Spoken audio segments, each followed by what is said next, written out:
Welcome back to Statesman.com. I'm Rick Cantu along with Thomas Jones, and again we're going to look back on what Week 3 gave us. Yep. Pretty exciting weekend, I guess. Very exciting, very exciting. Let's start from the top. We always give out a game ball. TJ, who's your game ball? Burnett quarterback Kobe Edwards accounted for 6 touchdowns in a win over Fredericksburg. He threw for over 300 yards on 19 and 22 passing. The kid's a senior, big kid, great game, and he's leading a surprisingly undefeated Burnett team. I'm going to go with Mark Reed, not just because of what he did last week. He's the quarterback from Round Rock.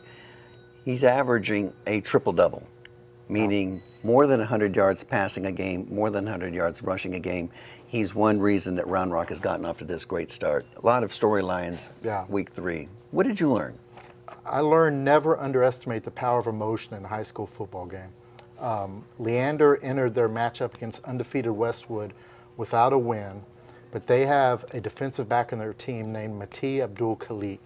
His father was Amir Abdul-Khalik, the Austin police officer who was tragically killed. The team dedicated the game to Mati and Mati's family, and he recovered a fumble late in the game to secure the 28-24 win over Westwood. Great performance by that kid. Great performance by Leander.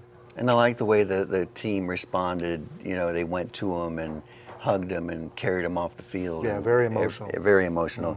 What I learned is a little bit like what you were talking about. I learned the power of being resilient.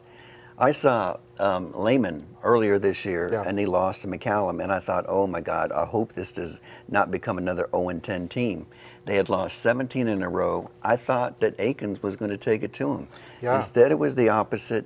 They beat Aikens 42-7. Wow. Brian Mendoza, remember that name, 158 yards rushing. I was so happy to see Lehman win a game. Good for Todd Raymond and good for Lehman.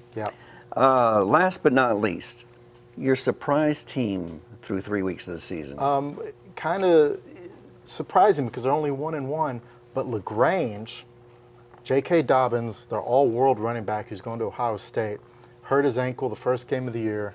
I think a lot of people, including myself, thought LaGrange might really struggle, but their defense is so good. They almost beat top-ranked Argyle, and then they shut out Lavernia last week, giving up 74 yards of offense. So the fact that they're still playing really good football without Dobbins is a testimony to their team. Absolutely, and who knows, he may not even play again this year. It's a pretty serious injury. My surprise right now would be Dripping Springs. We didn't talk a lot about Dripping Springs before the season. They're 3-0. They're averaging 40 points a game. I don't think they've had a close game yet. Reese Johnson, another player to remember. Dual threat quarterback, one of the best dual threat quarterbacks in Central Texas. He's got these guys off to a 3-0 record. That'll wrap it up for this edition of the Statesman High School Football Blitz. Join us later this week when we talk about the 4 biggest games in the area. Until then, Thomas T.J. Jones, I'm Rick Cantu, and as always, I hope your favorite team wins.